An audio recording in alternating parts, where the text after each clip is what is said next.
Hello guys, welcome to my YouTube channel. কেমন আছো তোমরা? এখন আমরা কথা বলবো ডিয়ার মুভিটা নিয়ে। ইয়েস, সাউথের, যেটা রিসেন্টলি কিছুদিন আগে রিলিজ করা হয়েছিল, সেটা ওটিটিতে চলে এসেছে। তো কেমন লাগলো এই সিনেমাটি, সেটা নিয়ে কথা বলবো। তো চলো ভিডিওটা শুরু করা যাক।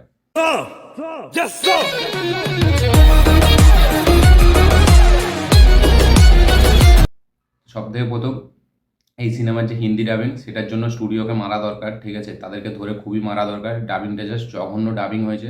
মানে ডাবিংটার জন্য সিনেমাটির ইম্প্যাক্টটা অনেকটা মানে ফালতু হয়ে যায়। ঠিক আছে, সিনেমাটি নিয়ে আমার মিক্সড রিভিউ আছে। সিনেমাটিকে যেভাবে প্রেজেন্ট করা হয়েছে, সিনেমাটি কিন্তু খুব একটা ভালো দিকে যাচ্ছিল। ঠিক আছে, মানে প্রথম ফার্স্ট হাফটা অতটা খুব একটা খাস নয়, কিন্তু লাস্টের দিকটা সিনেমাটি খুবই ইমোশনাল হয়ে যায় এবং সিনেমাটি যে ইম্প্যাক্টটা ফ্যানে ফেলতে চায়, ঠিক আছে, শুধু ডাবিংটার জন্য আমরা সেই ইম্প্যাক্টটা বুঝতে পারি না। সাউথে যারা দেখেছে তারা হয়তো বুঝতে পারবে, মানে ইম্প্যাক্টটা তাদের উপর পড়বে, কিন্তু হিন্দিতে যারা দেখবে তারা জাস্ট সেই ডাবিংটার জন্য মানে জঘন্য লাগে সিনেমাটির ডাবিংটার জন্য। এবং সিনেমাটি নিয়ে যদি আমি কথা বলি, তোর গল্পটা হলো যে একটা মেয়ে আছে, সে নাক ডাকে, ঠিক আছে, এবং সে প্রত্যেকটা মানে ছেলেকে রিজেক্ট করে দেয়, তার বিয়ে হয় না। এখানে মেন লিড চরিত্রে আছে জিবি প্রকাশ এবং ঐশ্বরিয়া রাজেশ। তো ফাইনালি জিবি প্রকাশের ক্যারেক্টারটা তার কাছে যায় এবং তাদের দুজনের মধ্যে বিয়ে হয়ে যায় এবং সে জানে না যে সে নাক ডাকে। তারপরে ফাইনালি বিয়ের পর সে জানতে পারবে এবং এই ব্যাপারটা নিয়ে ঝামেলা হবে তাদের মধ্যে। ঠিক আছে, কখনো ঝামেলা হবে, কখনো ঠিক হয়ে যাবে। তো আলটিমেট মানে একটা সময় এমন জায়গায় চলে যাবে যেখানে তাদের ডিভোর্স দরকার, ঠিক আছে, একে অপরের, এবং সেখান থেকে সম্পর্কটা ভেঙে যাবে। এই নিয়ে গল্প। ফাইনালি তারপরে কি হয়, তারা দুজনে একসাথে হয় নাকি, এটা নিয়েই পুরোটা গল্প। এটার জন্য সিনেমাটি দেখতে হবে।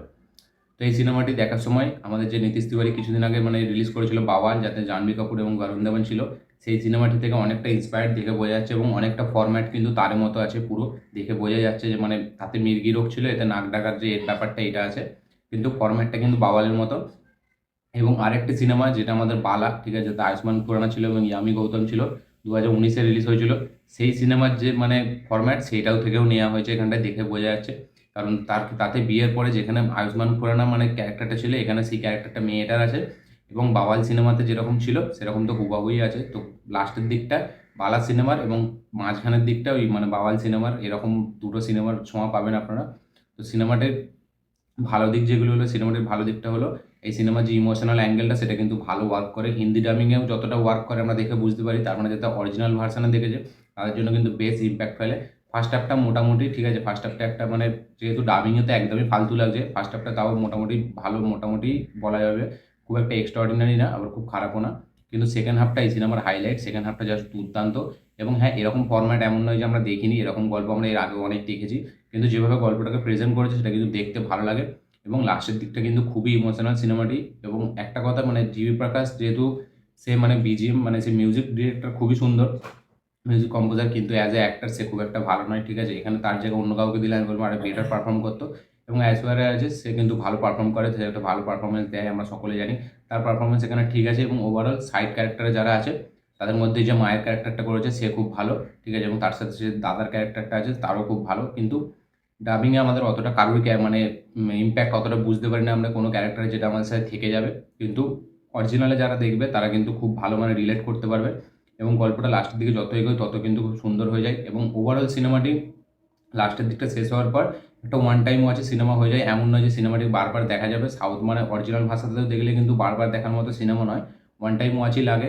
ওভারঅল সিনেমাটিকে যেভাবে প্রথম থেকে স্টার্ট হয়, ঠিক আছে, প্রথম দিকে একটু হালকা বোরিং হতে মানে চালু করবে কি, ঠিক তারপর থেকে সেকেন্ড হাফটা চলে আসে, তখন দিয়ে কিন্তু ফিল্মটা আবার লাইনে চলে আসে।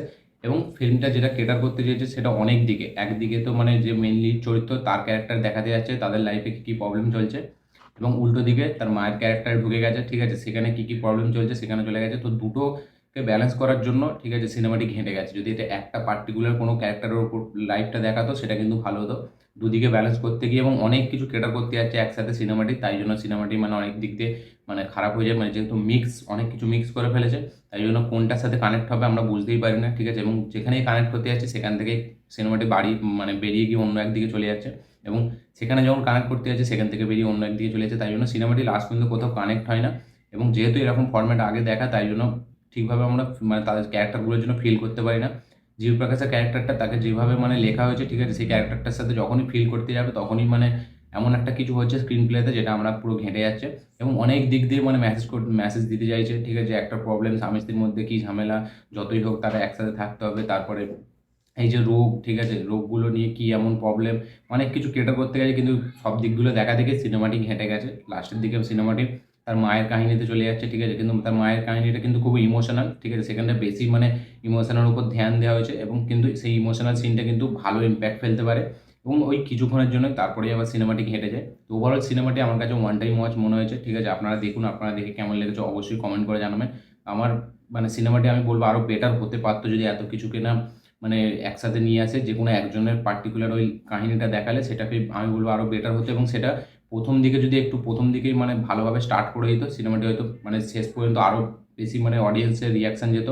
প্রথম দিকে একটু মানে অন্য টাইপের এবং লাস্টের ক্লাইম্যাক্স সেকেন্ড হাফ থেকে অন্যদিকে, এবং পারফরমেন্স কারোর একটা মানে খুব একটা আপ টু দ্য মার্ক নয় যেটাকে হেভি লাগবে দেখে পারফরমেন্স আমাদের হেভি মনে হবে, সেরকম না। ওয়ান টাইম ওয়াচ দেখো আর মানে ভুলে যাও এরকমই একটা সিনেমাটি ভালো হতে পারতো, বেটার হতে পারতো, লাস্টে ইমোশনাল দিকগুলো বেশ ভালো।